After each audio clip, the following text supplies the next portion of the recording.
আপনার কম্পিউটারের গুরুত্বপূর্ণ ফাইলের ফোল্ডারটিকে কিভাবে লক করে রাখবেন আজ আমি আপনাদের সেটি দেখাবো। তো আমার এই ফোল্ডারটি এখন সম্পূর্ণ আনলক অবস্থায় আছে, এজন্য ভিতরের ফাইলগুলো দেখা যাচ্ছে। এটিকে আমরা যদি লক করতে চাই, ফোল্ডারের উপরে মাউস নিয়ে এসে রাইট ক্লিক করে প্রপার্টিজে ক্লিক করতে হবে। তারপর এখান থেকে সিকিউরিটি থেকে এডিটে ক্লিক করতে হবে। তারপর এখান থেকে অ্যাডমিনিস্ট্রেটরে ক্লিক করে নিচের সবগুলো টিকমার্ক দিয়ে অ্যাপ্লাই করে ইয়েস বাটন ক্লিক করতে হবে। তারপর এখান থেকে দুইবার ওকে বাটন ক্লিক করতে হবে।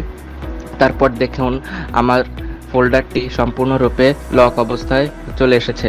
এখানে কন্টিনিউ করে ক্লোজ করলে আমার ফোল্ডারটি সম্পূর্ণরূপে লক হয়ে গেছে। এখন আনলক করতে চাইলে রাইট ক্লিক করে প্রপার্টিসে যেয়ে আবার সিকিউরিটিতে যেতে হবে।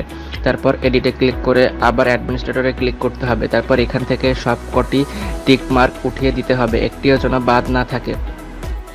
তারপর এখান থেকে অ্যাপ্লাই করতে হবে। দুইবার ওকে বাটন প্রেস করলে আপনার ফোল্ডারটি আবার পুনরায় আনলক হয়ে যাবে। তো আপনারা চাইলে এটি অ্যাপ্লাই করতে পারেন। ধন্যবাদ।